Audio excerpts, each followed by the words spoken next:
That day should have been the happiest day of my entire life, but instead, it shattered me into pieces I've still not been able to gather. I remember standing in our bedroom, holding the pregnancy test with trembling hands, two bold red lines staring right back at me. After 14 years of endless tears, prayers, and shameful whispers from neighbors, I was finally pregnant. I was shaking not from fear, but from overwhelming joy. Kelvin. Baby. I'm pregnant. It's finally happened. He froze. At first, I thought he was just too shocked to speak. I laughed nervously, waiting for that wide smile I'd missed for years, but what I got instead still haunts me till this day. Kelvin looked at me with disgust, and said, "Pack your things. I want you out of my house, tonight." I blinked, confused. I thought it was a joke. I laughed, still clutching the test strip. "What?" "Kelvin, stop playing. I'm pregnant, we are finally going to be parents." But he didn't even flinch. He walked past me, and said, "Don't make me repeat myself." That night, my world collapsed. 14 years ago, I married the love of my life. My childhood sweetheart. My best friend. Kelvin and I met when we were 16, the kind of love everyone envied. We used to write each other letters during exams, dream about our wedding, and even picked names for our future kids long before we finished university. When we got married, I thought life had finally begun. I saw my future so clearly, children running around, laughter in every corner, vacations, matching Christmas pajamas. Everything. But after 1 year, then 2, then 5, the babies didn't come. I became a regular face at every fertility clinic in and out of town. Lagos, Abuja, even South Africa, name it. I took every injection, drank every herbal mixture, and cried in every hospital hallway. Kelvin was my rock through it all. When his family insulted me, he defended me like a lion. "You don't talk to my wife like that, Mom. She's not God." Those words used to melt me. I used to thank God every night for giving me such a patient and loving husband. But I didn't know that patience had an expiry date. After everything we had been through, you can imagine how excited I was when the doctor finally confirmed I was pregnant. I screamed, I cried, I danced. 14 years of waiting, of tears and shame, and finally God remembered me. I didn't want to just tell my husband the news anyhow. No, I wanted it to be special. So, I planned a surprise.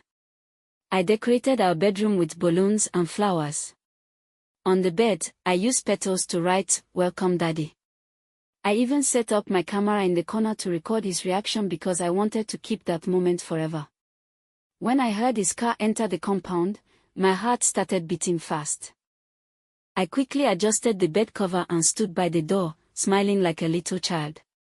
As soon as Kelvin opened the door, I jumped and shouted, "Baby.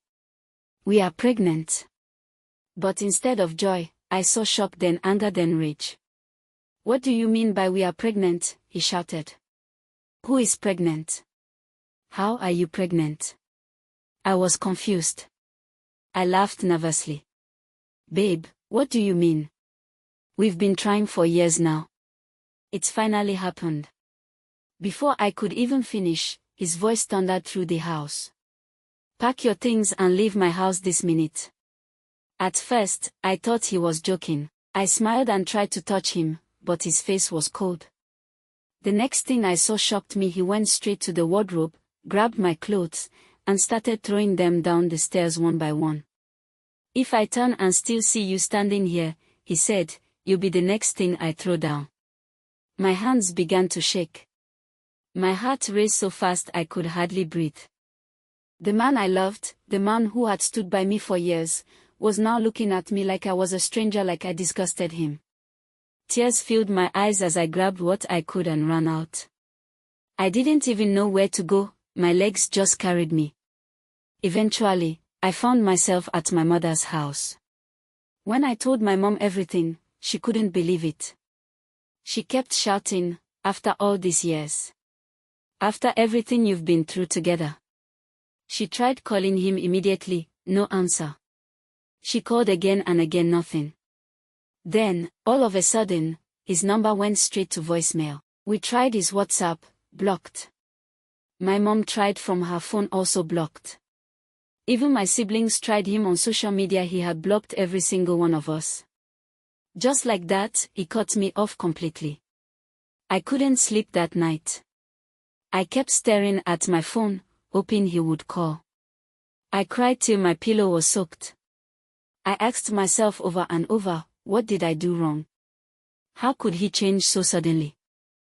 My mother wouldn't stop asking me what I did wrong. She kept pacing the room, pressing her hands on her head. Tell me the truth, Oma. What did you do to him? Did you cheat on your husband? Her words pierced me like a knife. I swear on my life I did not cheat on Kelvin. I couldn't even look at another man. For 14 years, I gave everything, my youth, my peace, my prayers, all to one man, but no matter how many times I said it, my mother still looked at me like she didn't believe. She kept shaking her head, whispering under her breath, something is not right. Days passed, then weeks. I cried till my eyes were swollen. I couldn't eat. I couldn't sleep. Every night, I stared at my phone, hoping to see a message from him, even an insult, anything. But there was nothing. Kelvin had blocked me everywhere. My calls, my texts, even my mom's number. It felt like he had erased me from his life completely. Then one evening, just when I was starting to lose hope, my mother-in-law called. My heart skipped. Maybe she wanted to reconcile us. Maybe Kelvin finally came to his senses. I quickly wiped my tears and answered. Mommy, good evening, I said softly, trying to sound calm. She didn't waste time. Oma, I've spoken to Kelvin, she said. He said he's ready to take you back. My heart leaped. Really? Yes, she continued, but on one condition. I frowned. Condition? What condition? She hesitated for a few seconds. Then she said it. He said he'll only accept you back if you remove the pregnancy. I froze. The phone almost slipped from my hand. What? I screamed. Mommy, what did you just say? She repeated it calmly, like she was telling me to go and buy bread from the market. Kelvin said you should terminate the pregnancy. Only then will he accept you back. At that moment, my heart stopped beating. I could hear my blood roaring in my ears. Mommy, that can't be true. That's impossible, I whispered, my voice shaking. This is the same pregnancy we both prayed for. For 14 years. But she just sighed and said, that's what my son said. Think about it. You either remove it and return to your husband's house or keep it and forget him forever. I dropped the phone. My hands were trembling. My whole body was weak. I felt like the ground was swallowing me. That night, I couldn't sleep. Every time I closed my eyes, I saw Kelvin's face. The same man who once held my hands in church, crying, asking God for a child, now wanted me to kill the very thing we prayed for. I couldn't believe it. I thought maybe his mother had twisted his words, so I decided to reach Kelvin myself. The next morning, I went to his office. He looked shocked to see me. For a moment, I thought I saw guilt in his eyes. But then he stood up, cold and expressionless, like a stranger. Kelvin, I said, my voice breaking. Please tell me what's going on. Did you really tell your mother that I should remove the pregnancy? He looked at me quietly for a few seconds. And then said the words that broke me completely. Yes, Oma. That's exactly what I said. I blinked, waiting for him to laugh, to tell me it was all a joke. But his face stayed blank. I will only allow you back in my house, he said slowly, if you terminate this pregnancy. My legs gave way. I fell to the ground crying, begging, holding his knees. Kelvin, please, no. Please. Don't say that. This is our miracle. The child we've been waiting for. But he pushed my hands away like I was dirt. I said what I said. As I sat on that cold office floor, I felt like a part of me died that day. What could make a man turn against the miracle he begged God for? What secret could make him hate the very life growing inside me? That was the day I realized there was something Kelvin wasn't telling me. Something dark. Something that started long before that pregnancy test showed 2 lines. After everything that happened, I knew something wasn't right. A man who once cried on my shoulder for a child now wanted me to remove the one thing we prayed for. No. There had to be something more, something he wasn't saying. So, I decided to find out the truth. I hired a private investigator named Wilson. He was quiet, serious, and came highly recommended. I told him everything from our years of infertility to the sudden change in Kelvin's behavior. He assured me he would get to the bottom of it. While Wilson walked, I made up my mind. I was done. I was going to file for divorce, focus on myself and my unborn child. Thankfully, I wasn't broke. I had my own thriving business. I had suffered enough to build it from scratch, and now it was my only peace. Weeks passed. I tried to stay strong, eat well, rest, and prepare for the baby. But deep inside, I was still broken. I just needed closure to know why Kelvin had turned into a stranger overnight. Then, one evening just a few weeks before my due date, my phone rang. It was Wilson. His voice was low, serious. "Madam, whatever happens, do not go back to your husband." My heart stopped. "Mr. Wilson, what do you mean? What did you find out?" He sighed. "Check your email. I've sent you attachments and pictures. Please brace yourself before you open it." My hands began to shake.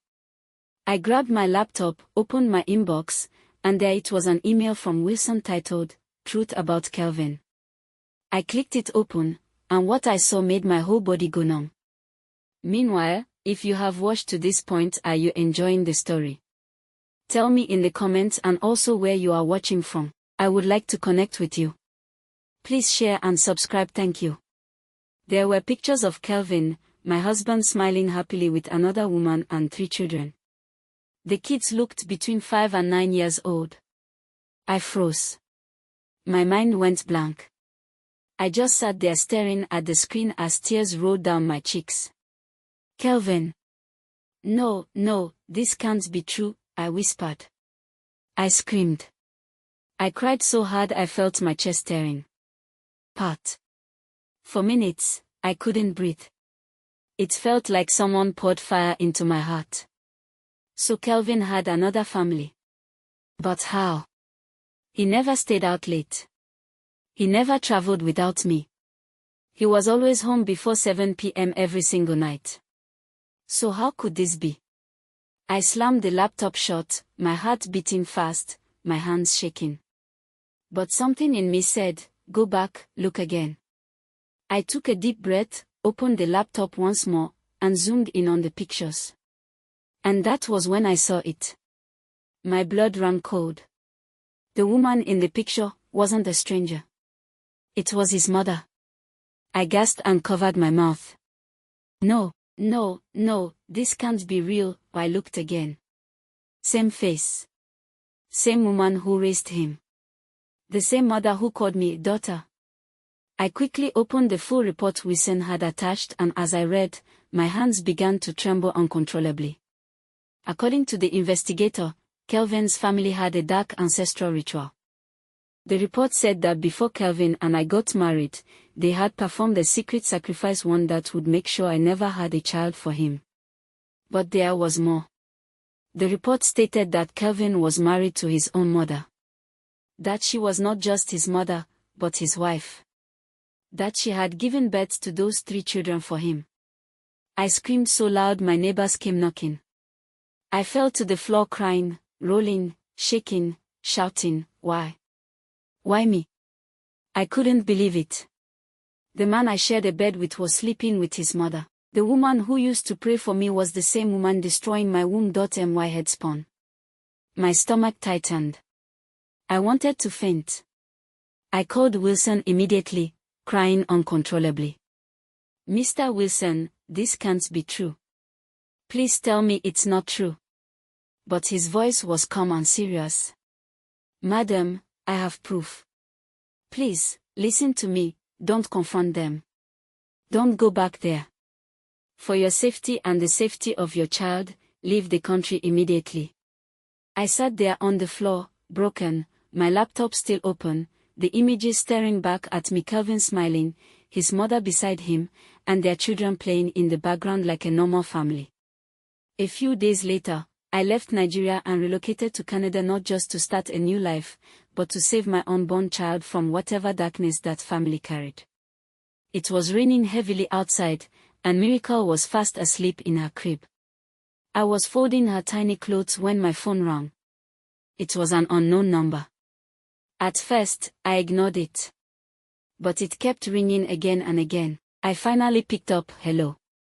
I said softly. There was silence.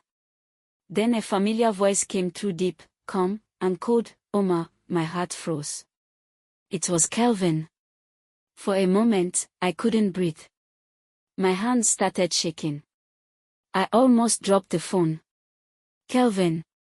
How did you get my number? He chuckled, that same soft, evil laugh I used to find cute.